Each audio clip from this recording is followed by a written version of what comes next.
سر آج کل بہت تنگ کر رہی ہے آن لائن کلاس. کیوں؟ سر پتہ نہیں نیٹ کا بہت ایشو ہو رہا ہے آج کل. بس ٹھیک ہے، تو اگلی کلاس فزیکل لے لیتے. سر باقی سب سے پوچھ لیں، پتہ نہیں باقی سب ایگری ہو نہیں. مجھے تو کوئی پرابلم نہیں ہے، وجہ اس کی ہے کہ میں تو آج بھی 2 to 5 میری NED میں کلاس تھی. جی جی سر، لیکن باقی اسٹوڈنٹ کا پتہ نہیں ہے نا، مے بی وہ بزی ہوتے ہوں. ہاں، تو اگر آپ لوگوں کو اعتراض نہیں ہے تو مجھے تو فزیکل کلاس لینے میں کوئی پرابلم نہیں ہے، رہتا بھی قریب ہوں، اور میں تو ویسے بھی 2 to 5 کلاس لیتا ہوں، پھر واپس بھاگا آتا ہوں. سر آپ باقی اسٹوڈنٹ سے ڈسکس کر لیں، پھر ان 7 لوگوں میری دوسری کلاس کو. ہوتی ہے، اب یہ میری تیسری کلاس ہے. صحیح، ٹھیک ہے سر. تو اگر آپ لوگ کہیں گے تو میں ویکینڈ پہ میں زیادہ پڑھاتا ہوں، تو اگر آپ لوگ کہیں گے تو میں تو حاضر ہوں آپ لوگوں کی خدمت کے لیے ہر طرح سے. دیکھو کوئی بول ہی نہیں رہا، سب کچھ صاف سونگ گیا. نوٹ کیا تم نے؟ آن لائن جی صحیح ہے سر. ہاں دیکھا، ابھی آپ سمیر نے کہا کہ آن لائن صحیح ہے. جی سر، میں جب ہی کہہ رہی تھی کہ باقی سب سے پوچھ لیں، مے تو بی مجھے باقی. کوئی پرابلم نہیں ہے، مطلب میں تو رہتا ہی NED میں ہوں، میں تو عام دنوں میں بھی NED میں گھوم رہا ہوتا ہوں. کوئی نہ کوئی لنچ کرا دیتا ہے، کوئی چائے پلا دیتا ہے، تو اس لیے میں تو NED میں ہوتا ہوں دوپہر کے ٹائم میں عام طور پہ. But it is your choice. Okay چلے جناب، تو یہ ہم نے انٹیگریٹڈ سورسنگ کی بات کر لی تھی. اس کے بعد ہم ایک اور امپورٹنٹ ڈسکشن کر رہے ہیں. اعوذ باللہ من الشیطان الرجیم، بسم اللہ الرحمن الرحیم. یہ 3 ٹائپس آف پرچیزنگ ایکٹیویٹی، یہ بات کی تھی ہم نے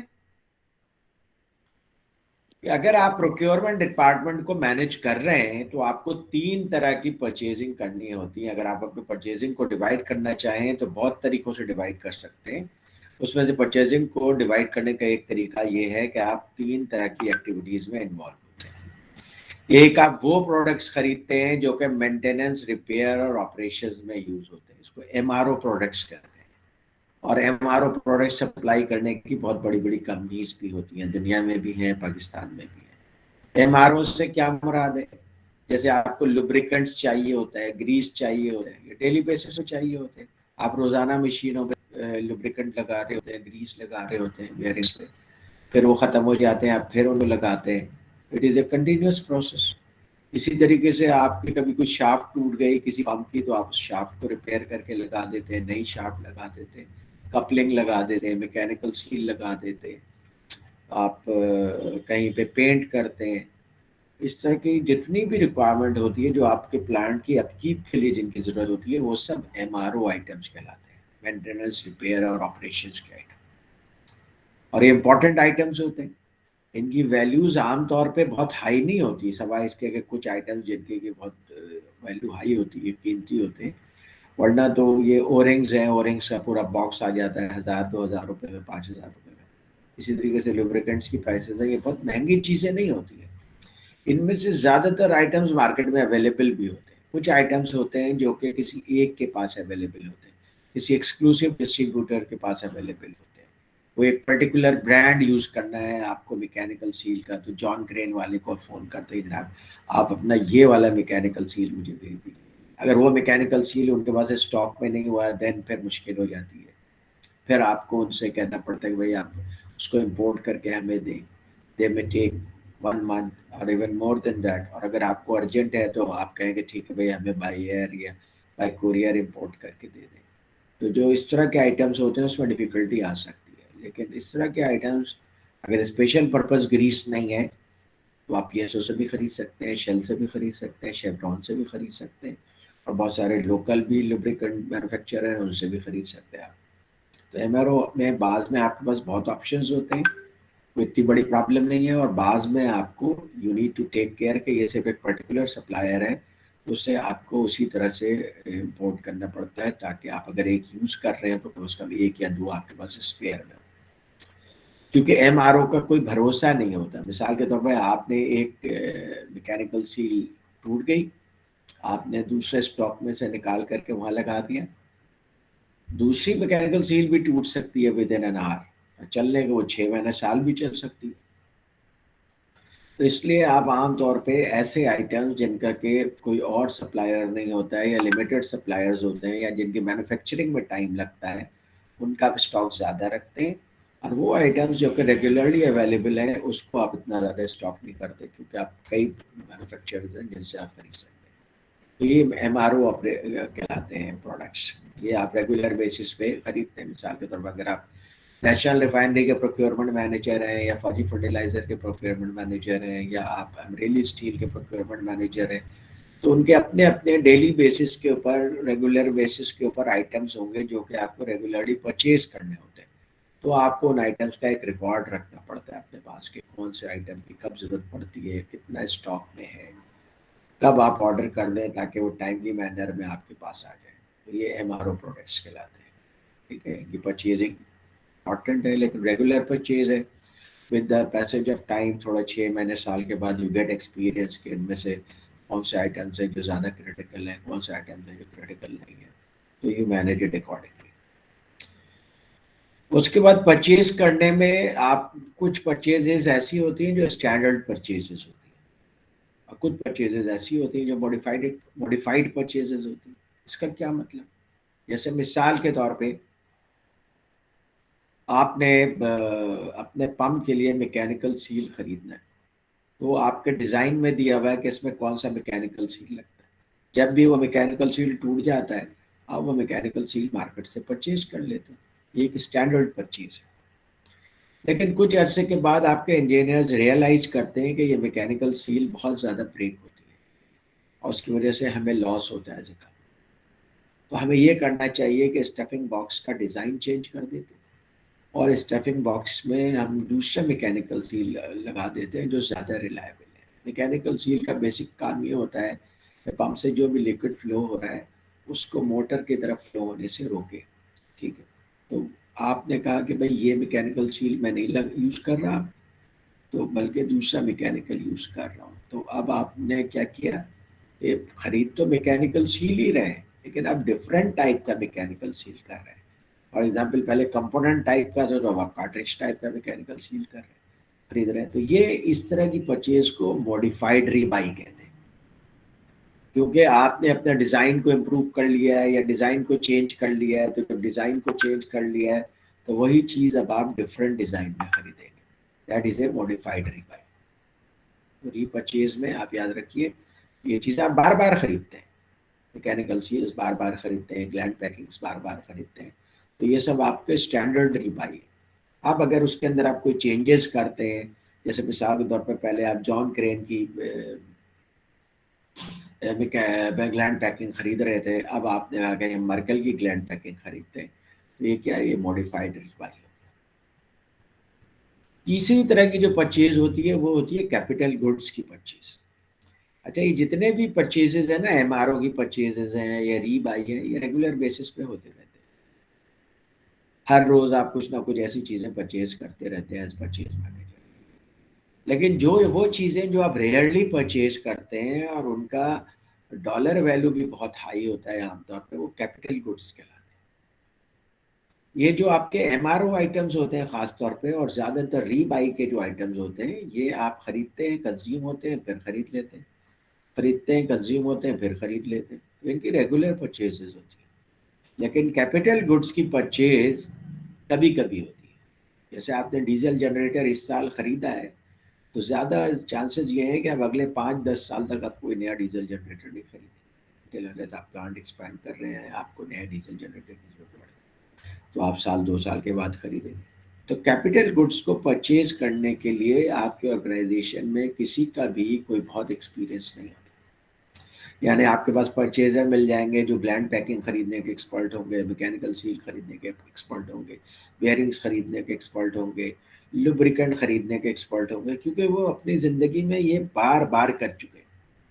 وہ مارکیٹ میں وینڈرز سے واقف ہیں, آرگنائزیشن سے واقف ہیں, مینوفیکچرر سے واقف ہیں, ان کے میٹلرجی سے واقف ہیں, ان کے ڈیزائن سے واقف ہیں.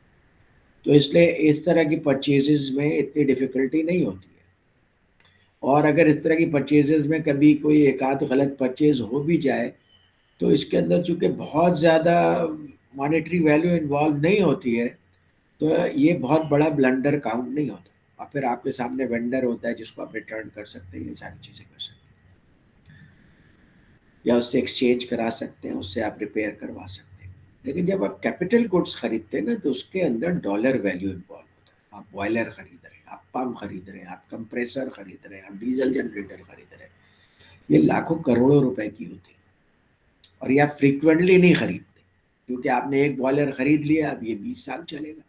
अब 20 साल तक आप कोई नया बॉयलर नहीं खरीदेंगे, अनटिल अनलेस आप एक्सपेंशन की तरफ जाए तो आप दूसरा बॉयलर खरीदेंगे। डीजल जनरेटर खरीद लिया, आप 10 साल तक कोई दूसरा डीजल जनरेटर नहीं खरीदेंगे। ये आइटम्स जो कि आप एक फाइनेंशियल ईयर से ज्यादा के यूज के लिए खरीदते हैं, ये आइटम्स कहलाते हैं कैपिटल गुड्स।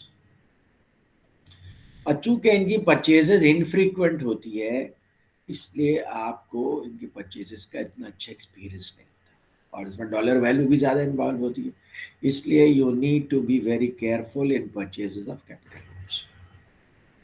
फिर जब आप कैपिटल गुड्स खरीदते हैं तो आपको फाइनेंस डिपार्टमेंट को, प्रोक्योरमेंट डिपार्टमेंट ना दे, इंजीनियरिंग डिपार्टमेंट दे, प्रोडक्शन डिपार्टमेंट दे, लेकिन इनको आरओआई देना पड़ती है कि भाई आप जो ये कैपिटल आइटम्स खरीद रहे हैं इसका रिटर्न ऑन इन्वेस्टमेंट क्या है।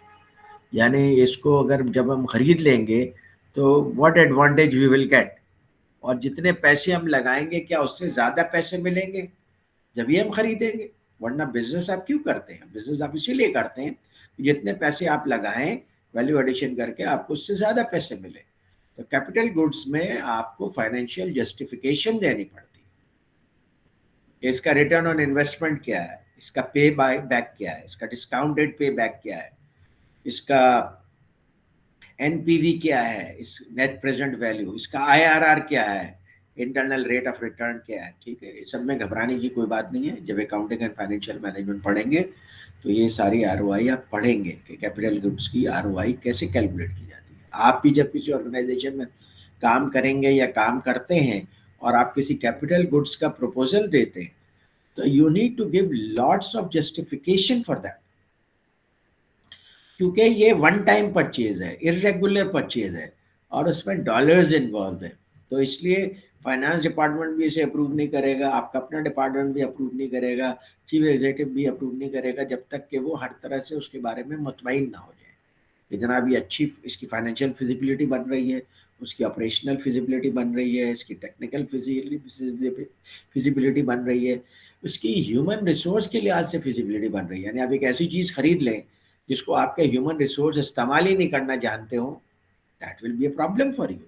तो इसलिए जब आप ऐसी चीज़ें खरीदते हैं तो आप अपने वेंडर से ये भी बात करते हैं कि जनाब आप हमारे लोगों को ट्रेन करेंगे, कितना पोर्शन आप करेंगे, कितना पोर्शन हम लोग करेंगे।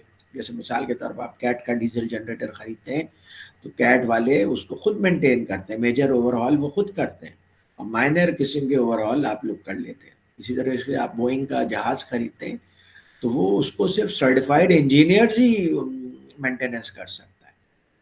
इसी तरीके से आप जनरल इलेक्ट्रिक का जब आप कोई टरबाइन खरीदते हैं तो सिर्फ सर्टिफाइड इंजीनियर्स ही उसको हाथ लगा सकते हैं और ज़्यादातर केसेस में जनरल इलेक्ट्रिक का इंजीनियर फ्लाई करके आता है और जो भी उसके अंदर इशू है उसको एड्रेस करता है। अदरवाइज वो $1 मिलियन की चीज़ है, गारंटी वारंटी ख़त्म हो जाती है, तो इसलिए nobody dares to touch that thing. तो ये कैपिटल गुड्स के साथ इश्यू है। तो कैपिटल गुड्स के जब आप परचेज करते हैं तो उसके साथ training, installation, design, future support, spare parts, ये सारी चीज़ें आप डिस्कस करते हैं कंपनी के साथ। प्रॉपर एग्रीमेंट इन प्लेस, ताकि अगर इसको अगर उन्होंने ऑब्सोलीट कर दिया तब भी वो आपको कम से कम सपोर्ट जारी रखें, अदरवाइज आपका वो अच्छा खासा इन्वेस्टमेंट ज़ाया हो जाए। कैपिटल गुड्स में ये सारे फैक्टर्स आपको देखने पड़ते हैं। उसके बाद दूसरे तरीके से अगर आप चाहें कि देखना चाहें कि भाई आपके परचेजेस जो है वो कैसी हैं, तो आप types and importance of purchases देख सकते हैं। उससे you can get an idea कि भाई ये परचेज कितनी ज़्यादा इम्पोर्टेंट है। तो बाज़ परचेजेस ऐसी हैं जिसकी वैल्यू लो होती है, बाज़ परचेजेस ऐसी होती हैं जिसकी वैल्यू हाई होती है। लेकिन हाई वैल्यू होने का ये मतलब नहीं है कि वो हाई रिस्क आइटम भी है। तो इसलिए उस आइटम को परचेज करने में रिस्क लो भी हो सकता है और रिस्क हाई भी हो सकता है। जैसे मिसाल के तौर पे आप कोल खरीदते हैं, कोल बहुत हाई वैल्यू आइटम है बहुत पैसों में आप कोल खरीदते हैं, हर रोज आपके स्टील मिल में टन्स के हिसाब से कोल यूज होता है, बहुत हाई वैल्यू प्रोडक्ट है। लेकिन आपको पता है कि मैं कोल का एक पर्टिकुलर ग्रेड खरीदता हूँ और कोल का ये पर्टिकुलर ग्रेड का ये वेंडर है, आप उससे खरीदते हैं, तो इसमें रिस्क नहीं है, रिस्क इज लो। कोई कमोडिटी प्रोडक्ट है, शुगर खरीदते हैं अगर आप, फर्ज कीजिए कि कोई बहुत बड़े आप कन्फेक्शनरी प्लांट है, आप टन्स के हिसाब से शुगर खरीदते हैं, मिल्क खरीदते हैं, हाई वैल्यू है लेकिन लो रिस्क है। ठीक है, तो बहुत सारे आइटम्स ऐसे हो सकते हैं जिनकी वैल्यू ऑफ परचेज तो बहुत हाई होती है लेकिन उसके अंदर परचेज करने में रिस्क बहुत लो है। कमोडिटी प्रोडक्ट्स हैं, अगर आप उनसे नहीं करेंगे तो किसी और से खरीद लेंगे, जैसे लॉजिस्टिक सर्विसेज है, ट्रक की सर्विसेज है, ये ट्रक नहीं यूज़ करेंगे दूसरा प्रोडक्ट यूज़ कर लेंगे। कोई कमोडिटी प्रोडक्ट है, पैकेजिंग के आइटम्स हैं, ये सब लो रिस्क आइटम्स। इसी तरीके से बाद आइटम्स होते हैं जिनका रिस्क भी लो है और वैल्यू भी लो है, जैसे ऑफिस सप्लाईज है, आप पेन पेंसिल स्टेशनरी ये चीज़ें खरीदते हैं, ये जेनेरिक्स में आते हैं। जेनेरिक और कमोडिटी में फ़र्क ये है कि जेनेरिक्स के अंदर आप कोई ख़ास कमोडिटीज़ में तो कोई ब्रांडिंग नहीं होती, जेनेरिक्स में ब्रांड्स भी हो सकते हैं। तो ऑफिस सप्लाईज आ जाता है जेनेरिक्स में, मेंटेनेंस रिपेयर एंड ऑपरेशन के आइटम्स होते हैं, ये सब जेनेरिक्स में आते हैं। तो ये सब लो रिस्क और लो वैल्यू आइटम्स होते हैं। उसके बाद लो वैल्यू का आइटम हो सकता है लेकिन हाई रिस्क हो सकता है, जैसे आपका प्लांट है, अब प्लांट में एक पर्टिकुलर बेयरिंग फेल हो गया, ये पर्टिकुलर एक मैकेनिकल सील फेल हो गई, अब ये इसका कोई पर्टिकुलर मैन्युफैक्चरर है, उसी से आप खरीद सकते हैं, उसी का पर्टिकुलर डिज़ाइन है जो आपकी मशीन में फिट होता है, या कोई और स्पेयर पार्ट्स है जो कि कोई पर्टिकुलर कंपनी बनाती है, तो ये इंजीनियर्ड आइटम्स है। इसके अंदर वैल्यू तो ज़्यादा नहीं होती, मैकेनिकल सील आपको 2 लाख रुपए 3 लाख रुपए की मिल जाएगी, कंपनी के लिए कोई बहुत बड़ी वैल्यू नहीं है। एक पावर प्लांट के लिए, एक फर्टिलाइजर कंपनी के लिए, एक रिफाइनरी के लिए कोई बहुत बड़ी वैल्यू नहीं है। लेकिन इसके अंदर रिस्क बहुत ज़्यादा है। रिस्क क्यों ज़्यादा है कि अगर आपको टाइमली वो प्रोडक्ट अवेलेबल नहीं होगी, आपका प्लांट रुक जाएगा 1 से 2 लाख के मैकेनिकल सील की वजह से, क्योंकि ये पर्टिकुलर आइटम्स हैं, इंजीनियर्ड आइटम्स हैं और बहुत सारे केसेस में मेड टू ऑर्डर होते हैं, डिस्टिंक्टिव्स कहलाते हैं। तो इसके अंदर आपको इसलिए ज़्यादा तवज्जो देनी है एज ए परचेज मैनेजर कि इसमें आपके पास ऑप्शंस बहुत लिमिटेड है और आपका स्टॉक भी लिमिटेड है, ये डिस्टिंक्टिव कहलाते हैं। फिर कुछ आइटम्स ऐसे होते हैं जिनकी रिस्क भी ज़्यादा है, यानी उनको आइटम का रिस्क बहुत ज़्यादा है और उसकी वैल्यू भी बहुत ज़्यादा है। ठीक है, जैसे कि आपके कोई कैपिटल गुड्स हैं, वो तो हैं ही हाई रिस्क और हाई वैल्यू आइटम्स। कोई यूनिक आइटम है, जैसे मिसाल के तौर पर आप गाड़ी असेंबल करते हैं, उसके अंदर जो गाड़ी का इंजन है वो महंगा भी होता है और दुनिया में 2 या 3 कंपनीज हैं जो उसे सप्लाई करते हैं, ये हाई रिस्क भी है और हाई वैल्यू भी है, और ये आइटम क्रिटिकल भी है फाइनल प्रोडक्ट के लिए। गाड़ी में अगर आप इंजन नहीं लगाएंगे तो गाड़ी आप कैसे बेचेंगे, ऐसे आइटम्स को क्रिटिकल आइटम। तो अगर आप इस तरह से अपने प्रोडक्ट्स को क्लासीफाई कर लें कि भाई हम किन प्रोडक्ट्स में डील कर रहे हैं, वो प्रोडक्ट्स डिस्टिंक्टिव्स हैं, जेनेरिक्स हैं, कमोडिटीज़ हैं या क्रिटिकल्स हैं, तो आपको परचेजिंग में आसानी हो जाएगी। तो एज प्रोक्योरमेंट मैनेजर आप अपने ऑर्गेनाइजेशन के लिए may be 25-30,000 products, different products purchase करते हैं। ऑफिस स्टेशनरी इतनी ज़्यादा होती है डिफरेंट तरह की, फिर एमआरओ आइटम्स इतने डिफरेंट तरह के होते हैं, फिर कमोडिटीज़ होती हैं बहुत सारी। तो इसमें आपको लेकिन एज ए मैनेजर जो फोकस करना चाहिए वो बेसिकली फोकस करना चाहिए डिस्टिंक्टिव्स पे और क्रिटिकल्स पे, क्योंकि या तो ये हाई रिस्क आइटम है या हाई वैल्यू आइटम है और दोनों चीज़ें आपके लिए जॉब के लिए इम्पॉर्टेंट है, आपके ऑर्गेनाइजेशन के लिए, कंपनी के लिए इम्पॉर्टेंट है।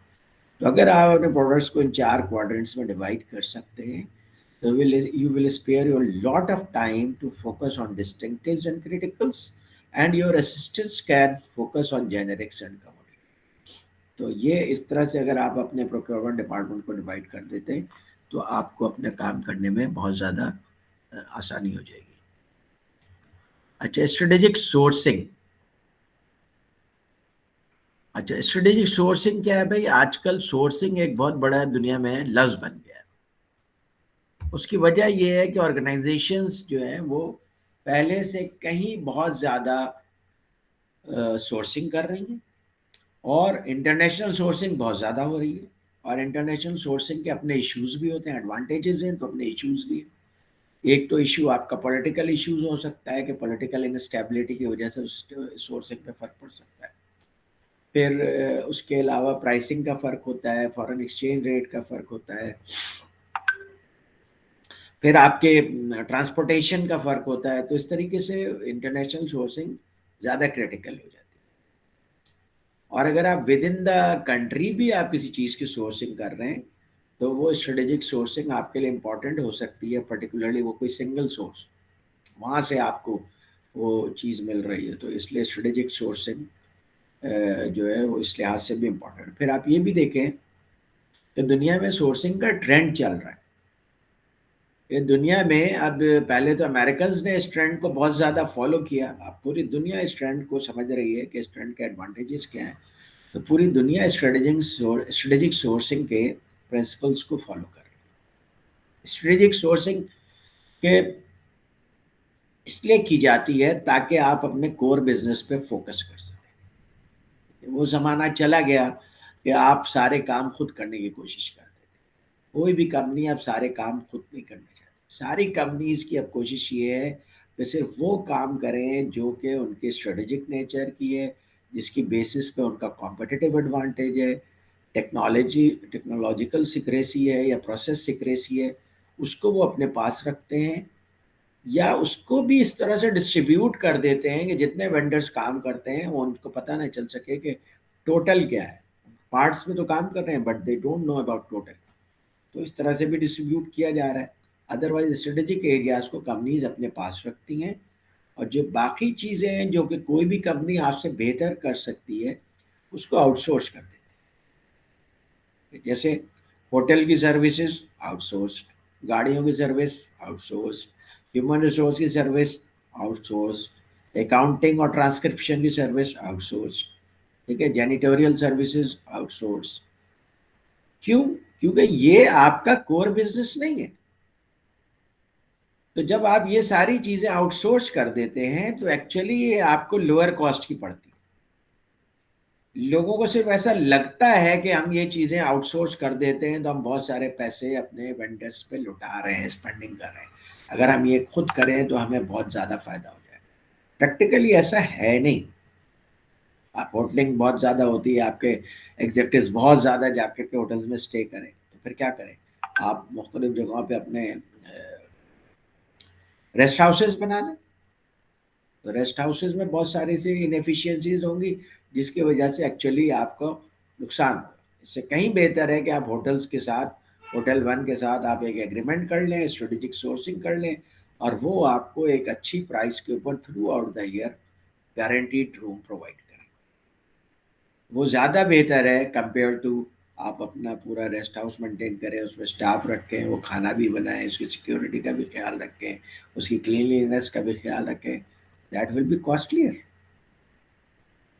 اسی طریقے سے آپ کوئی بھی آرگنائزیشن ہے وہ اپنے لوگوں کو ٹریولنگ کی فیسلٹی دینا چاہتی ہے، تو why don't you make an agreement with Karim? Simple, Karim سے ایگریمنٹ کریں، اور کریم آپ کو منتھلی بل کرے گا، اور بل کرنے کے ساتھ آپ کو ڈیٹیل بھی دے گا کہ فلاں ایگزیکٹوز نے یہ ٹریولنگ کی ہے، یہاں سے وہاں گئے۔ اب آپ دیکھ سکتے ہیں کہ جو ٹریولنگ انہوں نے کی ہے that is for business purpose اور فار پریکٹیکل پرپز اور فار پرسنل پرپز، ٹھیک ہے۔ آپ لوگوں کو گاڑیاں دیں، پھر ان کو پیٹرول دیں، پھر اس کے بعد ڈرائیور دیں، پھر اس کے بعد اس کے اندر مینٹیننس کے ایشوز وہ ریزالو کریں، اور دوسری پرابلمز ان کو ریزالو کریں، ہیومن ریسورس اتنا بڑا مینٹین کریں، ڈرائیورز کا اور گاڑیوں کے کلینرز کا۔ وائی؟ کیوں؟ Why don't you outsource this is not your core business, ٹھیک ہے۔ اب پوری دنیا ایکچولی آؤٹ سورسنگ پہ جا رہی ہے، and out sourcing is the way forward. آپ تو دیکھا ہی ہے کہ امریکہ نے کتنا زیادہ آؤٹ سورس کیا، کہ پورا چائنا جو ہے وہ آؤٹ سورسنگ پہ چل رہا ہے امریکن پروڈکٹس کے۔ وال مارٹ وہاں پہ $600 بلین کا بزنس کرتا ہے، کوئی چیز خود نہیں بناتا ہے، ساری چیزیں اس نے آؤٹ سورس کی ہوئی ہیں۔ یہ میں آپ لوگوں کو پہلے بھی بتا چکا ہوں، یہ مائنڈ سیٹ ہوتا ہے، ٹھیک ہے۔ तो उनका माइंडसेट ये है कि भाई चीज़ आउटसोर्स कर दो। पाकिस्तान में जैसे गुरमे है और दूसरे हैं, वो क्या करते हैं, जब थोड़ा सा नेटवर्क बनता है तो अपनी चीज़ें बनाना शुरू कर देते हैं, अपना कोला बनाएंगे, अपना पानी बनाएंगे, अपना जूस बनाएंगे, ठीक है, क्योंकि वो आउटसोर्सिंग को समझते हैं कि it is a waste of money. तो मैं तो गोरमे की भी स्ट्रेटजी को गलत नहीं कह रहा हूँ, वजह उसकी है कि अपने हमारे यहाँ चूंकि रिलायबल वेंडर्स नहीं है, तो इसलिए दैट में मेक सेंस फॉर देम। लेकिन अमेरिका में, यूरोप में चूंकि रिलायबल वेंडर्स हैं, एग्रीमेंट को आप अच्छी तरीके से इन्फोर्स कर सकते हैं, इसलिए वहाँ पे आउटसोर्सिंग ज़्यादा सेंस करता है। और फिर वहाँ पे एक्सपेंसिव भी है लेबर, तो अगर वो इंडिया या पाकिस्तान या चाइना को आउटसोर्स कर देते तो इट मेक सेंस। आप देखें कॉल सेंटर्स जो पाकिस्तान में बन रहे हैं, कराची में बन रहे हैं, लाहौर में बन रहे हैं, क्यों बन रहे हैं? बिकॉज पाकिस्तान में बहुत कम पे करना पड़ता है आपको ह्यूमन रिसोर्स को, तो उनके लिए कॉस्ट इफेक्टिव पड़ता है। और शेयरिंग भी जो होती है कॉल सेंटर्स के साथ, वो सेल्स बेसिस पे होती है, उस कंपनी को भी कोई नुकसान नहीं है। तो इस तरह से विन विन सिचुएशंस डेवलप किए जाते हैं। अब सोर्सिंग में जो चीज़ें आपको समझने की ज़रूरत है कि अगर आप किसी कंपनी में काम करते हैं और आप सोर्सिंग कर रहे हैं, स्ट्रेटेजिक सोर्सिंग कर रहे हैं, ठीक है, मुझे कोई वाला इसको बंद करना है वरना ये टिंग टिंग करता रहेगा।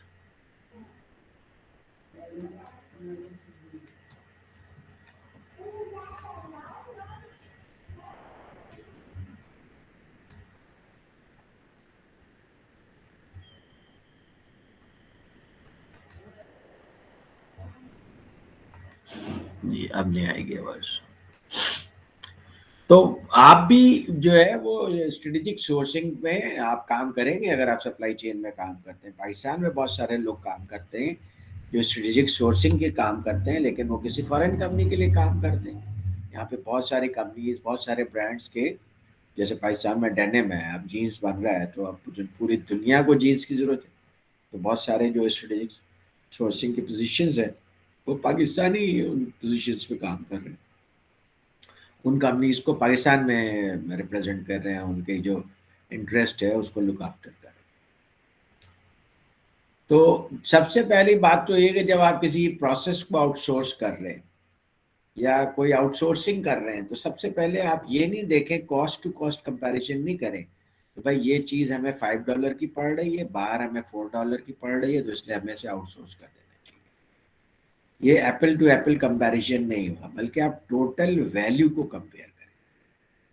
टोटल वैल्यू का क्या मतलब है कि भाई जब आप किसी चीज़ को खरीद रहे हैं, किसी चीज़ को आप खुद कर रहे हैं, तो आपकी कौन कौन सी कॉस्ट इन्वॉल्व है?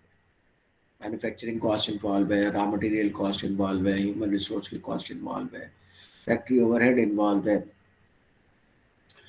ठीक है, तो ये आपको कॉस्ट पड़ती है। अगर इसी चीज़ को, और फिर उसके अपने प्लांट की मेंटेनेंस कॉस्ट है और ये सारी चीज़ें और जितनी भी कॉस्ट है, ये सब चीज़ें आपको पड़ती है, रिपेयर एंड मेंटेनेंस है, ये सारी चीज़ें आपको कॉस्ट पड़ती है, तो ये टोटल वैल्यू है। यही अगर आप किसी दूसरी कंपनी को देते हैं तो यहाँ पे भी आप टोटल कॉस्ट देते हैं, ठीक है। तो जब टोटल कॉस्ट देखेंगे then you will come to know, फिर वो एप्पल टू एप्पल सही कंपैरिजन होगा। इस वक्त अमेरिका में ये बहस बहुत ज़्यादा चल रही है कि हमने चाइना को आउटसोर्स किया सिर्फ प्राइस देख करके कि हमारे यहाँ $5 की बन रही है, चाइना $3 का बना के दे रहा है, तो इसलिए ये बहुत अच्छा फैसला, हमें चाइना से बनवाना चाहिए। हमने ये नहीं सोचा कि इसकी इंश्योरेंस कॉस्ट होती है, ट्रांसपोर्टेशन कॉस्ट होती है, मेंटेनेंस कॉस्ट होती है, ऑपरेशन कॉस्ट होती है, फिर उसके बाद जो हम उनके साथ इंटरेक्शन करते हैं उसकी कॉस्ट होती है। ये सब कॉस्ट मिला करके क्या सेविंग होती है या नहीं होती है, तो इसके ऊपर डिस्कशन हो रहा है, इसलिए बहुत सारी चीज़ों को इनसोर्सिंग कर रहे हैं, वापस अपनी कंट्री में ला रहे हैं। जैसे मिसाल के तौर पे आप जो है कराची इलेक्ट्रिक की इलेक्ट्रिसिटी यूज़ करते हैं, उसमें आपको ब्रेक डाउन का भी प्रॉब्लम आता है, लोड शेडिंग का भी प्रॉब्लम आता है। तो आप देखते हैं कि मैं मंथली जो है फॉर एग्जांपल 25,000 रुपीज़ का बिल देता हूँ, तो आपने कहा इससे बेहतर है कि मैं इसी सोलर पैनल लगा देता हूँ और सोलर पैनल से बिजली जो है वो मुझे मिलेगी। सोलर पैनल का खर्चा जो है फॉर एग्जांपल 2 मिलियन रुपीज़ है। 2 मिलियन रुपीज़ है, तो अगर आप उसकी अपॉर्चुनिटी कॉस्ट देखेंगे, 2 मिलियन आप अपफ्रंट तो लगा रहे हैं, لیکن آگے آپ کو بجلی کا بل نہیں دینا پڑے. تو اگر آپ 2 ملین کا لگا رہے ہیں تو 2 ملین اگر آپ بینک میں رکھ دیں اور اس کا انٹرسٹ لیں, بینک آپ کو 2 لاکھ روپے دے گا سال کے, جبکہ آپ بجلی کے بل میں 3 لاکھ روپے دے رہے تھے, 25,000 روپے مہینہ آن ایوریج کے لحاظ سے. اپرچونٹی کاسٹ سے لحاظ سے تو یہ ٹھیک ہے کہ اس کی اپرچونٹی کاسٹ بہتر ہے, اس لیے آپ وہ کر لیں. پھر آپ کو اس کے ایڈوانٹیجز ہیں, آپ کو 24 آورز الیکٹریسٹی مل رہی ہے. پھر جب آپ کی لو کنزمپشن ہے تو وہ الیکٹریسٹی آپ سیل کر سکتے ہیں. تو یہ مینٹیننس وہی کام نہیں کرتی ہے جو اس کو آپ کے لگاتی ہے. تو ٹوٹل ویلیو کے لحاظ سے جب آپ دیکھتے ہیں تو آپ کو لگتا ہے یا آپ کیلکولیٹ کرتے ہیں, آپ کو پتہ چلتا ہے کہ جناب میرے لیے سولر پینل زیادہ سوٹیبل ہے کمپیئر ٹو کراچی الیکٹرک کی الیکٹریسٹی. اس لیے کراچی میں لوگ بہت تیزی سے سولر پینل پہ شفٹ ہو رہے ہیں. تو یہ کس طرح ایسس کر کے کر رہے ہیں, ٹوٹل ویلیو ایسس کر کے کر رہے ہیں. اگر ٹوٹل ویلیو ابھی بھی سولر پینل کی زیادہ ہوتی تو لوگ کراچی الیکٹرک کی بجلی پہ گزارا کرتے, لیکن ان کو چونکہ ٹوٹل ویلیو اس سے زیادہ مل رہی ہے, so they are shifting on that. تو جب بھی آپ سورسنگ کرتے ہیں, یعنی سورسنگ کر رہے ہیں مینس آپ الٹرنیٹ پہ جا رہے ہیں بجائے خود کرنے کے کسی کو وہ کام دے رہے ہیں. جب کسی اور کو وہ کام دے رہے ہیں تو کیا آپ کو سیونگ ہو رہی ہے؟ جب سیونگ ہو رہی ہے تو وہ کام آپ ضرور دے دیں دوسرے کو. That makes business sense.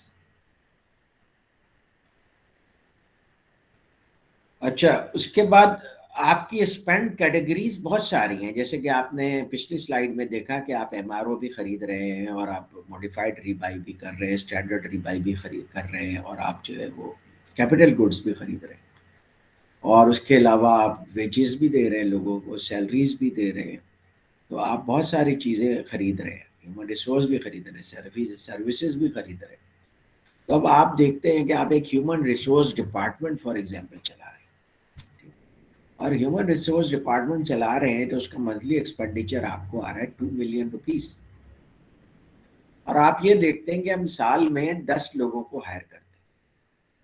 تو اگر 10 لوگوں کو آپ ہائر کرتے ہیں تو آن ایوریج آپ کو کاسٹ پڑتی ہے 1 لاکھ روپے ایک آدمی کو ہائر کرنے میں کاسٹ پڑتی ہے. تو 10 لوگوں کو ہائر کرنے میں 10 لاکھ روپے کی کاسٹ پڑتی ہے.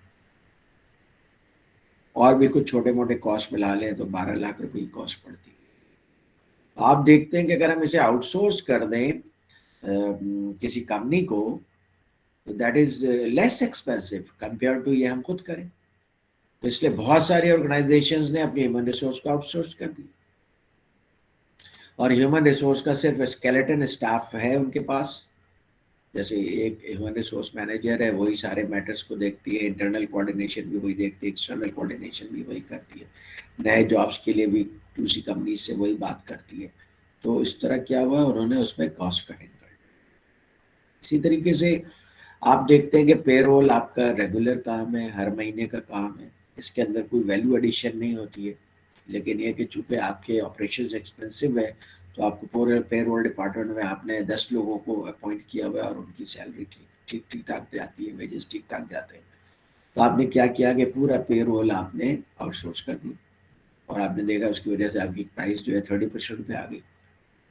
تو وہ spend category it make sense کہ آپ اس کو آؤٹ سورس کر دیں. اس طرح آپ کو سارے اسپینڈ کیٹیگریز کو دیکھنا پڑے گا, اور اسپینڈ کیٹیگریز کو دیکھنے کے بعد آپ ڈیسائیڈ کرتے ہیں کہ whether you are going to do it yourself اور آؤٹ سورس اٹ. دیکھیے پی ایس او اتنی بڑی کام نہیں ہے, لیکن ٹرانسپورٹیشن کو انہوں نے آؤٹ سورس کیا ہوا. تو اس لیے یہ دیکھنا پڑتا ہے کہ آپ کو کیا چیزیں آؤٹ سورس کرنا سوٹ کرتا ہے اور کیا چیزیں آؤٹ سورس کرنا سوٹ نہیں کرتا ہے. اس کی ایک اسٹریٹجک ریکوائرمنٹ بھی ہوتی ہے. بھائی اسٹریٹجیکلی آپ کو چونکہ یہ کمپٹیٹیو ایریا ہے, آپ کا کمپٹیٹیو ایڈوانٹیج کا ایریا ہے, اس لیے آپ کو اسے آؤٹ سورس نہیں کرنا. اور ایک بزنس سینس ہے, فائنینشیل سینس ہے کہ بھائی اگر ہم اسے آؤٹ سورس کر دیں تو جو اسپیشلسٹ کمپنیز ہیں وہ ہم سے کم کاسٹ میں یہ کام کر لیں, تو اس لیے آپ اسے آؤٹ سورس کر دیں.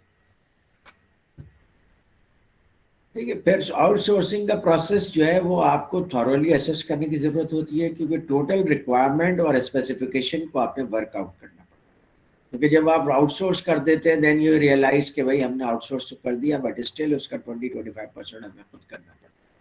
تو آپ نے آؤٹ سورسنگ صحیح طریقے سے نہیں کی. ٹھیک ہے, تو اس لیے آپ آؤٹ سورسنگ کو इस तरह से करें कि जो आपका पूरा प्रोसेस है वो आउटसोर्स हो जाए और आपको कॉस्ट इफेक्टिव रहे।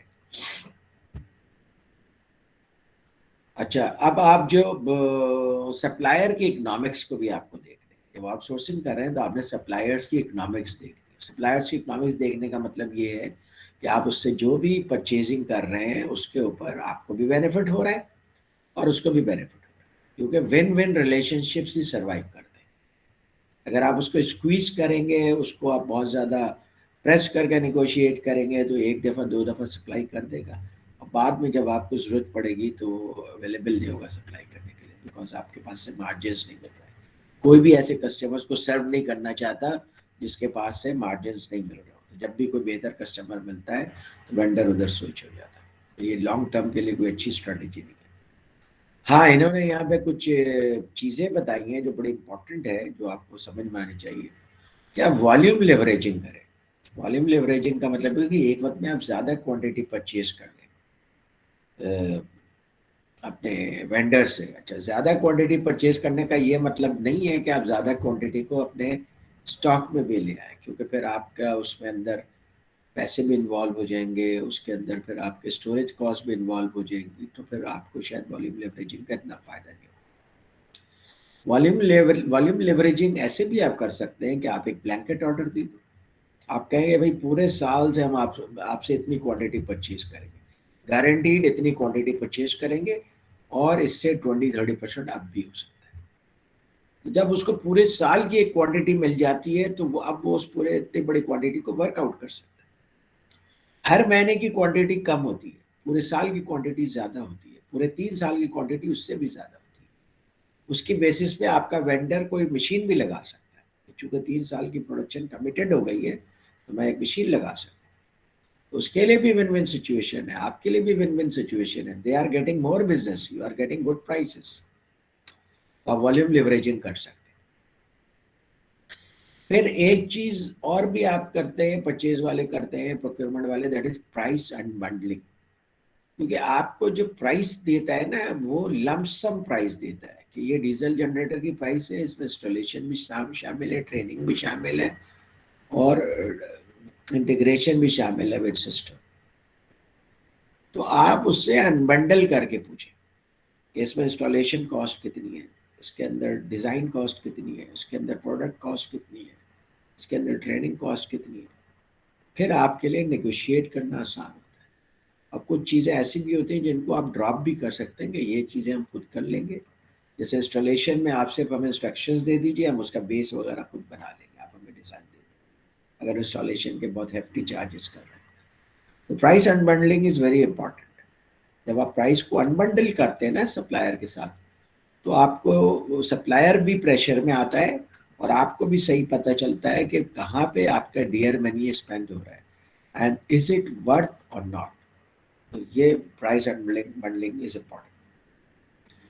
फिर आप जब किसी के साथ लॉन्ग टर्म एग्रीमेंट कर रहे हैं 1 ईयर का या 3 ईयर्स का कर रहे हैं, तो कोई प्राइस एडजस्टमेंट मैकेनिज्म भी होना चाहिए। मतलब आपको वो सेम प्राइस पे 3 साल तक तो प्रोडक्ट नहीं दे सकता, क्योंकि प्राइसेस मार्केट में फ्लक्चुएट करती है, डॉलर की वैल्यू फ्लक्चुएट करती है। जैसे आप किसी के साथ एग्रीमेंट कर लिया कि आप हमें पूरे 3 साल तक जितनी भी हमारे डीजल जनरेटर की रिक्वायरमेंट है वो सप्लाई करेंगे। अब वो आपसे 130 रुपीज़ पर लीटर के ऊपर या वॉट एवर प्राइस के ऊपर 3 साल के लिए तो एग्रीमेंट नहीं कर सकते, क्योंकि मार्केट में तो प्राइसेस ऊपर नीचे जाती हैं और वो तो ओगरा के ऊपर है, ओगरा के डिस्क्रिप्शन पे है कि वो प्राइसेस बढ़ा दें कम कर दें। तो आपका अपने सप्लायर के साथ एक एडजस्टमेंट मैकेनिज्म होना चाहिए कि अगर ओगरा ने प्राइस फॉर एग्जांपल 130 कर दिए, हम आपको 128 देंगे, 2 रुपीज़ का हम डिफरेंशियल रखेंगे, क्योंकि बल्क पे खरीद रहा है, वो खुद डीलर है, अपने मार्जिन से आपको देना चाह रहा है, तो you can do that on bulk. तो ये एक प्राइस एडजस्टमेंट मैकेनिज्म हो गया। अब ये आपके लिए भी पीस ऑफ माइंड हो गया, उसके लिए भी पीस ऑफ माइंड हो गया। इसी तरीके से कोई सप्लायर है जो कि इम्पोर्टेड आइटम्स आपको सप्लाई करते हैं, उसके लिए ज़्यादा डिफिकल्टी है, क्योंकि डॉलर या यूरो की वैल्यू ऊपर नीचे ड्रॉप होती रहती है। तो आप उसकी प्राइस को लिंक कर सकते हैं कि भाई डॉलर की अभी हमने जो एग्रीमेंट किया है, डॉलर 160 पे हमने एग्रीमेंट किया है, अगर डॉलर की वैल्यू 10% से ज़्यादा चली जाएगी तो हम प्राइस एस्केलेशन दे देंगे। या 5% से ज़्यादा चली जाएगी तो हम प्राइस एस्केलेशन आपको मिलेगा। प्रोजेक्ट्स में भी ऐसा ही होता है। जाहिर है कि आपने किसी सप्लायर के साथ एग्रीमेंट किया है, लेकिन कोई भी सप्लायर लॉस में तो नहीं सप्लाई करेगा, पर्टिकुलरली ह्यूज क्वांटिटी। उसके बजाय मजबूरी में वो ब्लैक लिस्ट होना पसंद कर देगा। ब्लैक लिस्ट हो जाए, लेकिन फायदा क्या, जब जिसमें पैसे नहीं बच रहे तो उसको करके क्या फायदा। तो आप अपने वेंडर्स को, कॉन्ट्रैक्टर्स को भी प्राइस एडजस्टमेंट मैकेनिज्म दे देंगे। अगर सीमेंट की प्राइस बढ़ गई, स्टील की प्राइस बढ़ गई, तो how you are going to adjust price for your vendor या कॉन्ट्रैक्टर। तो ये जरूरी चीज है। उससे क्या होता है, फ्यूचर के कॉन्फ्लिक्ट से आप बच जाते हैं। अच्छा, फिर स्ट्रेटेजिक सोर्सिंग जो है बेसिकली कंटिन्यूस इंप्रूवमेंट का प्रोसेस है, सबसेट है कंटिन्यूस इंप्रूवमेंट का। ठीक है, कंटिन्यूस इंप्रूवमेंट क्या है? कंटिन्यूस इंप्रूवमेंट का कॉन्सेप्ट जापानीज से आया पूरी दुनिया में। वो ये कहते हैं कि हम अगर अपने प्रोसेसेस को, अपने सिस्टम को हर वक्त कुछ ना कुछ छोटी छोटी इंप्रूवमेंट लाते रहें, तो सिस्टम में एक्सेलेंस क्रिएट होता है और हम ज़्यादा एफिशिएंटली प्रोड्यूस करते हैं। तो स्ट्रेटेजिक सोर्सिंग भी कंटिन्यूस इम्प्रूवमेंट का एक प्रोसेस है, और जिसको आप कंटिन्यूस इम्प्रूवमेंट के प्रोसेस के तौर पे लेते हैं, क्योंकि स्ट्रेटेजिक सोर्सिंग से आप खुद करने के बजाय ज़्यादा जो सबसे बेहतर सोर्स है वहाँ से आप लेते हैं। और अगर आपको फ्यूचर में उससे भी कोई बेहतर सोर्स नज़र आता है तो आप उस सोर्स को स्विच कर जाते हैं। तो it is a process of continuous improvement, एक बात। दूसरी बात ये है कि आप कंटिन्यूस इम्प्रूवमेंट अपने उस वेंडर के साथ भी करते रहते हैं, और आजकल ऐसे मैकेनिज्म्स डेवलप किए जाते हैं कि वेंडर अगर कंटिन्यूस इम्प्रूवमेंट में आपका साथ देता है, जैसे मटेरियल कॉस्ट लो हो जाती है जिसकी वजह से प्रोसेसिंग कॉस्ट लो हो जाती है, प्रोडक्ट कॉस्ट लो हो जाती है, तो जो गेन है वो आप सप्लायर के साथ शेयर करते हैं। क्योंकि चूंकि आपने डिजाइन में हेल्प की, पहले हम जो इसका लाइट बनाते थे वो उसका वेट 1 kg होता था, अब आपने इम्प्रूवमेंट करके उसके वेट को 700 ग्राम कर दिया है, तो 300 ग्राम का मटेरियल कम यूज होता है, तो it is less costlier for us. तो इससे जो बेनिफिट हो रहा है उसका एक पोर्शन आप वेंडर को ट्रांसफर करते हैं। इस तरह वेंडर हमेशा कोशिश में रहता है कि आपके कंटिन्यूस इम्प्रूवमेंट के प्रोसेस में आपके साथ रहे। तो ये एक स्ट्रेटेजिक सोर्सिंग के 5 प्रिंसिपल हैं जो कि आपको बिल्कुल दिमाग के अंदर घुसे होने चाहिए अगर आप क्वालिटी में काम करते हैं, प्रोडक्शन में काम करते हैं, या प्रोक्योरमेंट में काम करते हैं, या सप्लाई चेन में। ओके, तो अभी हम ब्रेक लेते हैं 15 मिनट का, और फिर उसके बाद इंशाल्लाह दोबारा मिलते हैं। राइट, कोई question? Okay sir, no. Okay okay, sir. Thank you.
अस्सलाम वालेकुम and welcome back.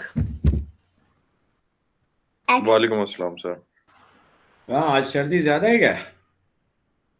सर बहुत दिनों से शदीद सर्दी चल रही है। अच्छा, तुम्हारी भांजी हंस रही है तुम्हें सर्दी लगने पे। सर ये भांजा है हमारा। अच्छा, भांजा है। भांजी दूसरे कमरे में घूम रही है अभी। हेलो भांजे, क्या हाल है? सर पूछ रहे हैं आपसे, ये जवाब नहीं कान में लगे। जी सर, कैसे हैं आप? ठीक हूँ। किस क्लास में पढ़ते हैं आप? अभी एडमिशन नहीं हुआ है मेरा। अच्छा, आपकी एज कितनी है भाई? 29। 29 years? हाँ, 4 इयर्स के हैं आप तो, 29 तो पढ़ रहे हैं आप। 29 तक लिखी है मैंने। Okay, 4 very good, great. आपकी। तो अच्छा, आप 4 years के हैं और आप जो है मास्टर्स क्लास में पढ़ रहे हैं। आप हाँ आपको समझ में आ रहा है जो मैं कह रहा हूँ? हाँ हाँ, समझ में आ रहा है। जी, वेरी गुड भाई, समझ में। Very good. फिर तो आप इम्तहान भी दे सकते हैं, राइट? नाम क्या है आपका? मेरा नाम है मुस्तफा रिजवी। मुश्तबा रिजवी। हाँ अच्छा, जी, वेरी गुड भाई, बड़ा अच्छा नाम है भाई। मैं आपको नजर आ रहा हूँ? हाँ हाँ, नजर आ रहे। अरे जी बोलते हैं। जी, जी, अच्छा, वेरी गुड। आप रहते कहाँ हैं वैसे? क्या? मुश्तबा, आप रहते कहाँ हैं? ये जौहर मोड़ पे रहता हूँ। जवाहर मोड़ पे रहते हैं। अच्छा, वेरी गुड भाई। और आप लोग कितने भाई बहन हैं? मेरी 2 बहनें और एक मैं हूँ। अच्छा, 2 बहनें और आप एक भाई। हाँ, और आप कौन से नंबर पे हैं? कौन से नंबर है? नंबर पहले, कौन है? दूसरे, मतलब तीसरे? आप पहले हैं ना, सबसे बड़े हैं आप। हाँ, मैं बड़ा हूँ। अच्छा, वेरी गुड भाई। तो आप पे तो बड़ी रिस्पॉन्सिबिलिटीज है। हम्म, अच्छा, वेरी गुड। मुखीद साहब, आप कुछ कहना चाहते हैं? नहीं सर। अच्छा अच्छा, आपका माइक ऐसा लग रहा था कि ऑन हो रहा है। वाह भाई, माशाल्लाह, तुम्हारा जो भांजा है वो तो बहुत प्यारा है। Mushtaba, I like you. Sir बात कर रहे हैं आपसे। अच्छा, क्या बोले? Thank you. मुझे आप बहुत अच्छे लग रहे हैं। Thank you. You are welcome. मगर आपने अपनी शक्ल तो दिखाई नहीं है मुझे। बोलो 1 मिनट रुकिए। But एक even मिनट then, I रुकिए। like you. हाँ, कैमरा ऑन करना ही नहीं आता आपको? हेलो। वाह भाई, माशाल्लाह, आप तो बहुत प्यारे हैं माशाल्लाह। Okay, very good. अच्छा अच्छा अच्छा अच्छा। मुश्तबा नाम है आपका? मोहम्मद मुश्तबा। Mohammad Mushtaba, very good. चलो, नाइस मीटिंग यू मुश्तबा। अब अगर आप इजाजत दें थैंक तो यू। मैं थोड़ा सा पढ़ा दूं। जी जी, आप खामोशी से सुने कि मैं क्या पढ़ा रहा हूँ। सही है। Thank you very much. Thank you are welcome. You. Okay जनाब, तो ये हो गया। आपको कमाल है यार, तुम लोगों को शर्म करनी चाहिए। मुश्तबा को समझ आ रही हो, तुम लोगों को नहीं समझ आ रही है। अच्छा जनाब, स्ट्रेटेजिक सोर्सिंग का प्रोसेस क्या है? आई मीन, जब आपकी स्ट्रेटेजिक सोर्सिंग को, why you are saying strategic sourcing? Because in most of the cases you were doing it yourself. Now you have decided it to outsource. That's why it is strategic sourcing. और अगर कोई बहुत clear critical raw material है तो उसकी भी ज़ाहिर है कि स्ट्रेटेजिक सोर्सिंग होती है। तो स्ट्रेटेजिक सोर्सिंग के लिए of course as a procurement manager आपको एक प्लान करने की ज़रूरत होती है, किस तरह से आप उसे करने चाह रहे हैं। आपका एक स्ट्रेटेजिक प्लान होना चाहिए। अब स्ट्रेटेजिक प्लान का ये मतलब है कि सबसे पहली बात तो ये कि आपके पास ऑप्शंस क्या है, और आपको हमेशा डिसीजन मेकिंग में जो कंफर्ट मिलता है वो ऑप्शंस की वजह से मिलता है। अगर आपके पास ज़्यादा ऑप्शंस हैं तो स्ट्रेटेजिकली ये आपके पास एक ईजियर एरिया है टू प्ले विद। अच्छा, ज़्यादा ऑप्शंस होने का ये मतलब नहीं है कि आप सारे ऑप्शंस यूज़ भी करें। वजह उसकी है कि अगर आपके पास मल्टीपल सप्लायर्स हैं, 10 सप्लायर्स हैं, अगर आप 10 सप्लायर्स का यूज़ करेंगे तो आप अपनी बार्गेनिंग पोजीशन को लूज़ कर देंगे। तो इसलिए आपको 80% ऑफ द बिजनेस एक सप्लायर से करना करते हैं आमतौर पे, और 15% ऑफ द बिजनेस दूसरे सप्लायर से, और 5% ऑफ द बिजनेस तीसरे सप्लायर से। और उनको आप ABC कैटेगरीज में डिवाइड करते हैं. और there is always an opportunity for C grade supplier to come into B grade supplier or A grade, or B grade supplier there is always an opportunity to go into A grade. और अगर if A grade supplier is not performing, then that supplier may be moved to B grade. तो इसलिए आपके पास जब options होते हैं तो आपके सारे सप्लायर्स को अच्छी तरीके से मैनेज कर सकते हैं. आप KPIs मैनेज कर सकते हैं, आप उनके साथ कंटिन्यूस प्रोसेस को मैनेज कर सकते हैं, कंटिन्यूस इम्प्रूवमेंट प्रोसेस को. तो first you need to develop strategic plan how you are going to handle this. बास प्रोडक्ट्स में होते ही सिर्फ सिंगल सोर्स सप्लायर है. जब सिंगल सोर्स सप्लायर है then you need to manage that supplier accordingly. Then you need to understand spend. Understand spend करने का मतलब क्या है कि इसको समझने का मतलब क्या है. आप जो स्पेंडिंग कर रहे हैं वो क्या हर महीने कर रहे हैं, या साल में एक दफ़ा कर रहे हैं, या कभी बहुत ज़्यादा स्पेंडिंग कर रहे हैं, कभी बहुत कम स्पेंडिंग कर रहे हैं. अब स्पेंड को और फिर स्पेंड का पूरा डेप्थ और ब्रेथ क्या है. यानी स्पेंड तो कर रहे हैं, फॉर एग्जांपल आप डीजल जनरेटर को ऑपरेट करने की स्पेंडिंग है, लेकिन उसके लिए आप MRO भी ख़रीदते हैं, उसके लिए रिपेयर और दूसरे जो मेजर पार्ट्स भी बाज़ औक़ात ब्रेक हो जाते हैं वो भी परचेज करते हैं. आप उसके लिए 3 शिफ्टों में ऑपरेटर भी हायर करते हैं, मेंटेनेंस के लिए भी एक आदमी हायर करते हैं जो कि जनरल शिफ्ट में उसकी मेंटेनेंस करता है. ये सारी आपकी स्पेंडिंग है जो उसके ऊपर हो रही है. फिर एक मैनेजर है जो कि वो सुपरवाइज करता है, ओकेजनली देखता है कि सारी चीज़ें सही चल रही है नहीं चल रही. तो you need to understand your spending in totality. जब आप टोटलिटी में स्पेंडिंग को समझ जाते हैं तो आपके लिए ऑप्शंस ढूंढना आसान हो जाता है. मैं इतने पैसे खर्च कर रहा हूँ, अगर मैं इसको आउटसोर्स कर देता हूँ, किसी कंपनी को आउटसोर्स कर देता हूँ. फॉर एग्जांपल जाफर ब्रदर्स ये सर्विस देती है कि वो अपना डीजल जनरेटर लगाते हैं, वो अपने आदमी रखते हैं मॉनिटरिंग के लिए, और आपसे पर यूनिट के हिसाब से चार्ज करते हैं. May be that may be more cost effective for you. तो पहले आप अपनी स्पेंडिंग को समझेंगे, फिर आप इस तरह के ऑप्शंस को एक्सप्लोर करेंगे. Because you are a bank for example, तो बैंक का काम तो नहीं है कि डीजल जनरेटर को मेंटेन करें, इसलिए बेहतर है कि उसको आउटसोर्स कर दें. फिर इसी तरीके से सप्लाई सोर्सेज को इवेलुएट करेंगे. सप्लाई के वेरियस सोर्सेज क्या हैं, उनमें से रिलायबल सोर्सेज क्या हैं, एस्टैब्लिश्ड सोर्सेज क्या है, उनकी क्रेडिबिलिटी क्या है, उनका रेफरेंस चेक क्या है. ये आपके सप्लाई के डिफरेंट सोर्सेज हैं जो कि आपको पता होना चाहिए. कुछ सप्लाईज ऐसी होती हैं जो आपको लोकल लेवल पे मिलती है, कुछ सप्लाईज आपको नेशनल लेवल पे मिलती है, कुछ सप्लाईज आपको इंटरनेशनल लेवल पे मिलती है. तो उसको आपको इसी तरीके से एनालाइज करना होता है. बाज़ औक़ात आप सप्लायर के पास जा कर के दूसरे मुल्क में देखते हैं कि वो किस तरह से अपने बिजनेस को मैनेज कर रहा है. ठीक है. तो इन सब के बाद आप अपनी सोर्सिंग स्ट्रेटजी को फाइनलाइज करते हैं कि ठीक है जनाब, हम दो सप्लायर से ख़रीदेंगे या 3 सप्लायर से ख़रीदेंगे, इस तरीके से ख़रीदेंगे, इस तरह से उन्हें मैनेज करेंगे. फिर सोर्सिंग स्ट्रेटजी को आप इम्प्लीमेंट करते हैं, उनको सप्लायर को ऑन बोर्ड लेते हैं. एक ट्रांजिशनिंग पीरियड होता है. ट्रांजिशनिंग पीरियड इसलिए होता है कि पहले वो काम आप खुद कर रहे थे, अब आप वो काम आउटसोर्स कर रहे हैं. तो इसलिए वो आपके लोगों को भी समझने की ज़रूरत होती है कि जो नया सप्लायर है वो क्या सर्विसेज देगा, उसके साथ हमारा एग्रीमेंट किस किस्म का हुआ है, उसमें हमारी रिस्पॉन्सिबिलिटीज़ क्या है, सप्लायर की रिस्पॉन्सिबिलिटीज़ क्या है. जब आप ये कम्युनिकेशन अच्छी तरीके से करते हैं तो ट्रांजिशन फेज़ ज़्यादा बेहतर तरीके से मैनेज हो जाता है, वरना ज़्यादा हिकअप्स आते हैं. फिर उसके बाद आप मिल करके प्रोसेस इम्प्रूवमेंट करते हैं, प्रोसेस को और कैसे इम्प्रूव किया जाए जिसका बेनिफिट दोनों शेयर कर सकें. ये है स्ट्रेटेजिक सोर्सिंग का प्रोसेस.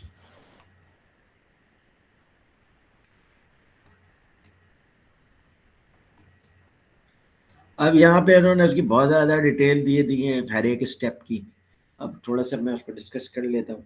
सबसे पहले तो कि क्रॉस फंक्शनल प्लानिंग कमेटी बना लें. क्रॉस फंक्शन, अगर आपने स्ट्रेटेजिक सोर्सिंग की है, किसी बड़े इंपॉर्टेंट आइटम की सोर्सिंग की है, तो क्रॉस फंक्शनल प्लानिंग कमेटी क्या है कि डिफरेंट फंक्शंस जो उस प्रोडक्ट से रिलेटेड हैं वहाँ से एक एक आदमी लेकर के आप एक प्लानिंग कमेटी बना लें, ताकि उनसे रिलेटेड जो चीज़ है वो ऑर्गेनाइजेशन के लिहाज से प्लान कर सकें.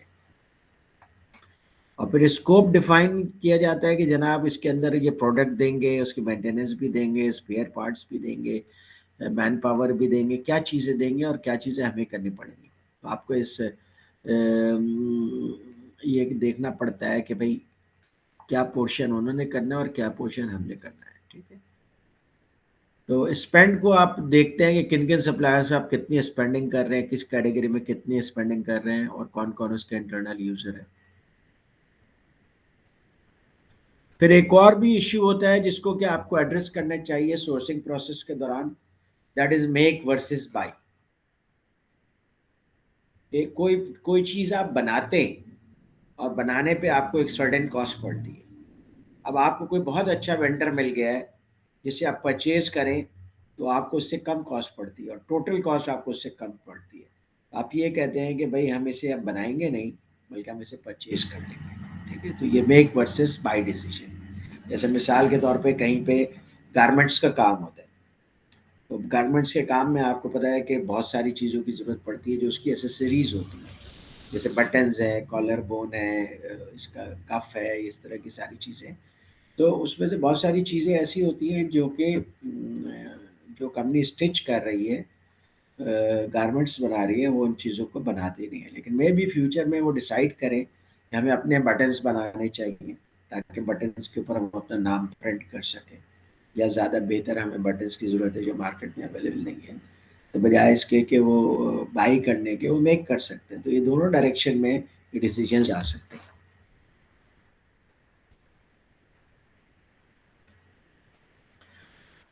सप्लायर को आप बेसिकली किस तरह से देखते हैं कि आप सबसे पहले इनिशियल सप्लायर रिसर्च करते हैं कि कौन कौन से सप्लायर्स हैं, और जिन सप्लायर्स से आपको मज़ीद इन्फॉर्मेशन चाहिए होती है वो आप रिक्वेस्ट फॉर इन्फॉर्मेशन करते हैं। जब आप उन सप्लायर्स में से कुछ सप्लायर्स से मुतमईन हो जाते हैं तो आप उनकी शॉर्ट लिस्टिंग भी कर सकते हैं और उनकी प्री क्वालिफिकेशन भी कर सकते हैं। पाकिस्तान में ये प्रैक्टिस बहुत ज़्यादा है कि प्री क्वालिफिकेशन कर लेते हैं। प्री क्वालिफिकेशन का मतलब ये है कि इस आइटम में अब आप सिर्फ इन्हीं सप्लायर्स को रिक्वेस्ट करेंगे। उससे क्या होता है कि आपको बार बार वो आइटम अखबार में एडवर्टाइज करने की ज़रूरत नहीं पड़ती है और बार बार ऐसे प्रपोजल्स को आपको नहीं इवेलुएट करना पड़ता है जो कि अननेसेसरी होते हैं, जो आपका टाइम वेस्ट करते हैं, जो बहुत सारी क्वांटिटी में आ जाते हैं आपके पास प्रपोजल्स। उससे बचने के लिए आप प्री क्वालिफिकेशन कर देते हैं सप्लायर्स की। इस एरिया में हमारे पास ये 10 सप्लायर हैं, ये 5 सप्लायर हैं जिनसे हम ये प्रोडक्ट्स परचेज करेंगे। फिर आप उनसे प्रपोजल रिक्वेस्ट फॉर प्रपोजल मांगते हैं कि भाई हमें ये पूरा स्कोप है जो हमें आपसे करना है कि आप हमारे लिए पूरा काम करके देंगे। वो उसको आपको आइटमाइज्ड आपको डिटेल देते हैं कि भाई आपको किस तरीके से सर्विस देंगे, ये प्रोडक्ट देंगे या कंबाइंड दोनों चीज़ें देंगे। फिर आप साइट विजिट करते हैं और फिर सप्लायर को सिलेक्ट करते हैं और फिर जितने सप्लायर्स आपने सेलेक्ट कर लिए हो या एक सप्लायर सेलेक्ट किया उनसे काम लेते हैं। ये सप्लायर पोर्टफोलियो स्क्रीनिंग का फनल है, ठीक है। फनल में पहले बहुत सारे सप्लायर हैं, फिर आहिस्ता आहिस्ता उनको आप शॉर्ट करते करते कम सप्लायर्स पे लेकर आ रहे हैं, एक सप्लायर या 2 या 3 सप्लायर। तो ये एक आम प्रोसेस है जो कि प्रोक्योरमेंट वाले करते रहते हैं अपने आइटम्स की सप्लाई के लिए। आप भी जब किसी एक ऑर्गेनाइजेशन के सप्लाई डिपार्टमेंट में काम करेंगे तो this is the normal process through which you qualify और डिसक्वालीफाई योर सप्लायर्स। पता नहीं आप लोगों ने जो लोग आपका इससे वाकिफ नहीं है, आप लोगों ने डॉन में देखा होगा कि ये आता है प्री क्वालिफिकेशन नोटिस, ठीक है। तो वो जी सर, बिल्कुल टेंडर्स के लिए। जी जी बिल्कुल। पहले वो क्या करते हैं, सप्लायर से कहते हैं कि हमें ये आइटम्स चाहिए, तो आप अपनी ये डिटेल्स भेज दें। तो ये डिटेल्स जब आप भेज देंगे तो हम आप में से कुछ को प्री क्वालिफाई कर देंगे। तो जो प्री क्वालिफाई होते हैं फिर उन्हीं को टेंडर जाते हैं, तो इससे आपका बहुत सारा टाइम बच जाता है। अब सप्लायर की पोर्टफोलियो स्क्रीन के कुछ इन्होंने यहाँ पे पैरामीटर्स दे दिए हैं कि सबसे पहले तो आप उसकी क्वालिटी देखिए, फिर रिलायबिलिटी भी ज़रूरी है। क्वालिटी तो अच्छी है लेकिन रिलायबिलिटी नहीं है या कंसिस्टेंट नहीं है वो, तो ये भी देखना ज़रूरी है। फिर रिस्क क्या है कि आपको कितने टाइम में प्रोवाइड करेगा, अनसर्टेनिटी क्या है उसके अंदर, कॉस्ट का क्या रिस्क है, कॉस्ट कैसे चेंज हो सकती है। क्योंकि हो सकता है कि वो आइटम पहले आप खुद बना रहे थे, अब आपने सोचा कि अब हम इसे परचेज करेंगे, बाई करेंगे, but with the passage of time में भी उसकी कॉस्ट इंक्रीज हो जाए और आपने जो डिसीजन लिया था वो गलत साबित हो, तो इसलिए आपको कॉस्ट रिस्क भी कैलकुलेट करना पड़ता है। اور اس کی कैपेबिलिटीज़ क्या है, डिफरेंट तरह से प्रोडक्शन के लिहाज से, टेक्नोलॉजी के लिहाज से, मैनेजरियल स्किल्स के लिहाज से, ऑपरेशंस के लिहाज से, लेबर रिलेशंस के लिहाज से। क्योंकि फॉर एग्जांपल आप किसी सप्लायर पे डिपेंडेंट हैं और उस सप्लायर के पास लेबर ने स्ट्राइक कर दी है, तो उस स्ट्राइक की वजह से आपकी प्रोडक्शन पे इम्पैक्ट पड़ सकता है। तो इसलिए आपको उसकी कैपेबिलिटीज़ देखनी होगी कि वो अपनी सारी चीज़ें किस तरह से हैंडल करता है। फिर प्राइस ऑफ द प्रोडक्ट एक चीज़ है और फाइनेंशियल स्टेबिलिटी दूसरी चीज़ है। सप्लायर के साथ आपने एग्रीमेंट किया, 3 महीने के बाद वो बैकरप्ट हो गया, फाइनेंशियल स्टेबिलिटी नहीं थी, आपने उसके फाइनेंसेस को अच्छी तरीके से नहीं ऑडिट किया, तो ये this will go against you. तो फाइनेंशियल स्टेबिलिटी भी देखते हैं कि ये कंपनी कंटिन्यूटी के साथ बिजनेस कर रही है और इसके इतने डेट हैं और इतनी इक्विटी है और इतने एसेट्स हैं कि आगे भी स्टेबिलिटी के साथ बिजनेस कर सकती है।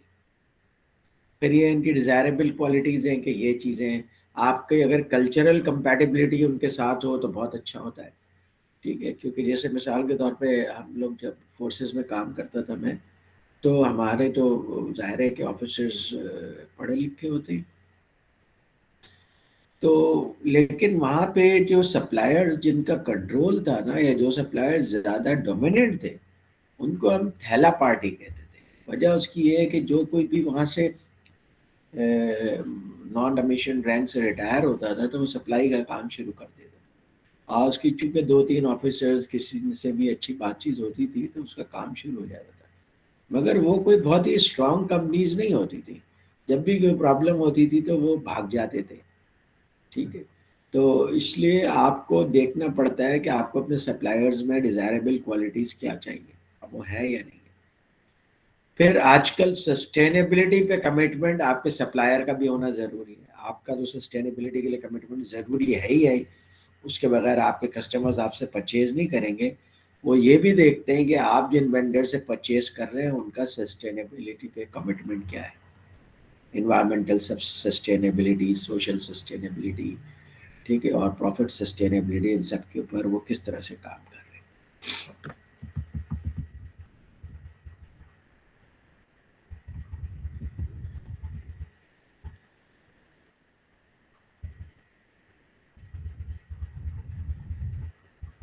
हाँ, ये चीज़ जो है ये आपको मैं दिखाना चाह रहा था कि आप जब भी किसी चीज़ के ऊपर जब कॉस्टिंग करें ना, आप बात करें कि जनाब इसको हम करने जा रहे हैं आउटसोर्स, तो आप टिप ऑफ द आइसबर्ग को मत देखें। ये जो ऊपर आपको एक नज़र आ रहा है आइसबर्ग का ऊपर वाला पोर्शन जो पानी में तैर रहा है, इसको कहते हैं टिप ऑफ द आइसबर्ग।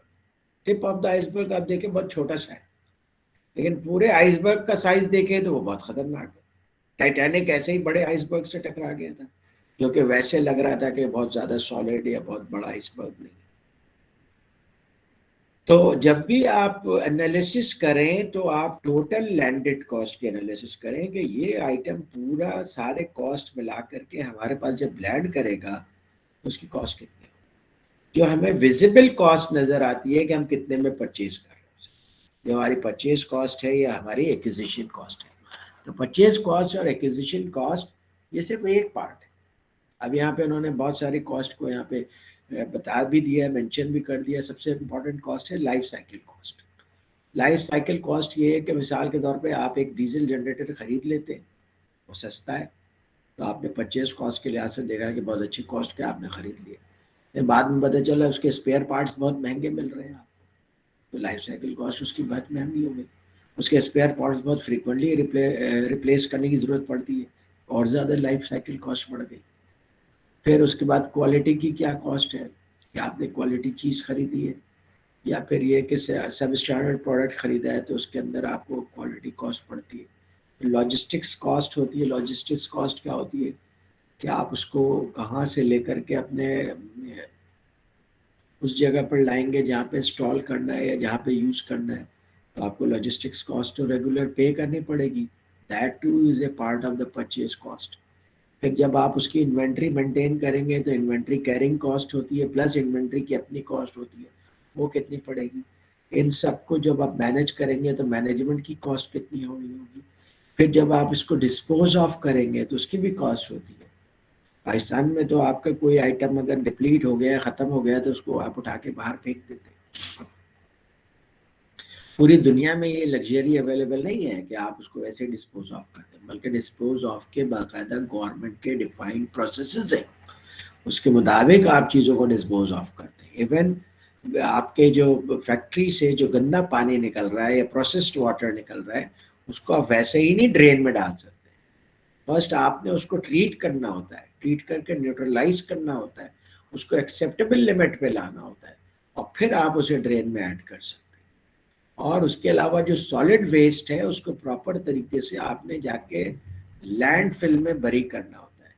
और जो इलेक्ट्रिकल इलेक्ट्रॉनिक आइटम्स के जो वेस्ट होते हैं वो डेंजरस होते हैं, हैजर्डस होते हैं, क्योंकि उनके अंदर लिथियम और ये सारे रेयर अर्थ में मिनरल्स होते हैं जो कि कार्सिनोजेनिक हो सकते हैं या दूसरे प्रॉब्लम्स क्रिएट कर सकते हैं। तो उनको प्रॉपर जो मेथड डिफाइंड है उसके लिहाज से डिस्पोज ऑफ करना पड़ेगा। तो आपने अगर कोई चीज़ खरीदी है, और ख़रीदने के बाद जब अपनी यूजफुल लाइफ कंप्लीट कर लिया उसने तब उसको डिस्पोज ऑफ करेंगे तो उसकी भी कॉस्ट है। तो यू नीड टू नो कि व्हाट इज़ दैट कॉस्ट, और वो कॉस्ट कौन बेयर करेगा, या सप्लायर वापस ले जाएगा और वो डिस्पोज ऑफ करेगा, या कॉस्ट आपको बेयर करनी है।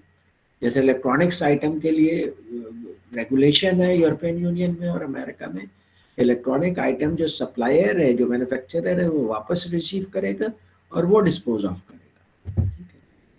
फिर स्ट्रेटेजिक सोर्सिंग की कॉस्ट पर ट्रांजैक्शन जो आप बार बार कर रहे हैं, आपके 2 या 4 लोग जो उनके साथ काम कर रहे हैं उसकी भी कॉस्ट है, ये ट्रांजैक्शन कॉस्ट है। जो सॉफ्टवेयर यूज कर रहे हैं उसकी भी कॉस्ट है, ठीक है। फिर इस कॉस्ट का दूसरे फंक्शनल एरिया पे क्या इम्पैक्ट आता है, क्योंकि फंक्शनल एरिया भी अपनी कॉस्टिंग कर रहे होते हैं, और जब आपने बाहर से परचेज करना शुरू कर दिया है तो फंक्शनल कॉस्ट एरिया की कॉस्ट में ये डिफरेंट तरीके से ऐड होगा, मेंटेनेंस डिपार्टमेंट में ये डिफरेंट तरीके से ऐड होगा, प्रोडक्शन डिपार्टमेंट के कॉस्ट में ये डिफरेंट तरीके से ऐड होगा, क्वालिटी डिपार्टमेंट के कॉस्ट में ये डिफरेंट तरीके से ऐड होगा, इन्वेंट्री डिपार्टमेंट में ये डिफरेंट तरीके से इसकी कॉस्ट ऐड होगी। जब आप कोई चीज़ एक्वायर करते हैं ना तो उसकी total cost bits and pieces में दूसरे डिपार्टमेंट्स में ऐड होते हैं, तो इसलिए बाद औक़ात उसकी टोटल कॉस्टिंग आप नहीं कर पाते। लेकिन जब आप उस बिट्स एंड पीसेस को ऐड करते हैं तो आपको पता चलता है कि इट इज़ एन आइसबर्ग, और इस आइसबर्ग का ये साइज है। So you need to understand कि जब भी आप कोई चीज़ एक्वायर कर रहे हैं तो उसके बाद आपको उसके ऊपर टोटल कॉस्ट क्या पड़ती है।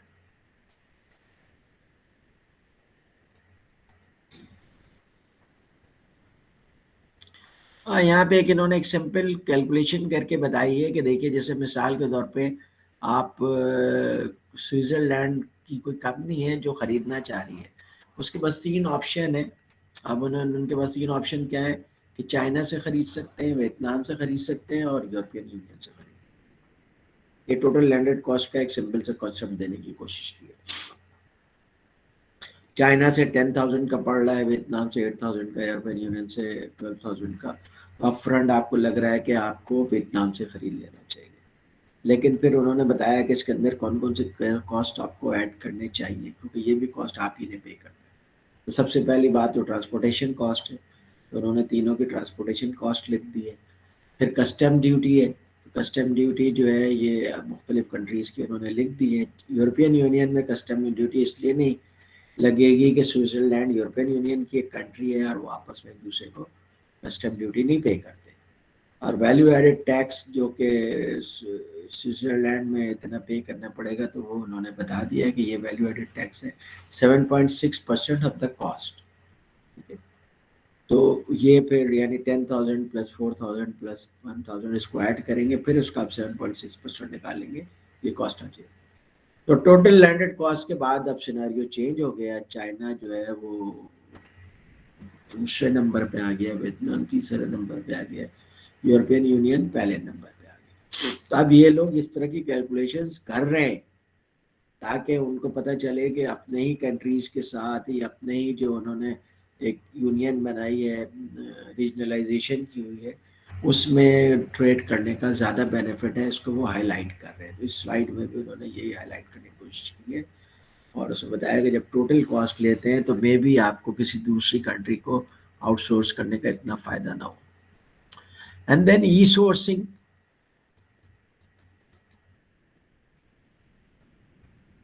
इसको कल करते हैं, ठीक है। Too much. क्या ख्याल है, आज के लिए इतना काफी है या नहीं? सही है सर। बिकॉज ये थोड़ा डिफरेंट टॉपिक है, मैं चाह रहा हूँ उसको कल ही करूँ, तो मगर ये याद इंशाल्लाह रखना। सर कल कंटिन्यू करेंगे इसको। जी सर कल कंटिन्यू बाकी करेंगे। इंशाल्लाह। ये चैप्टर 5 की हम स्लाइड नंबर 21 पे, ओके। रूसा ये नोट कर लो तुम। Okay sir. चलो गुड। तो तुम लोग सप्लाई चेन समझ में आ रहा है या नहीं समझ में आ रहा है? चैप्टर 5 की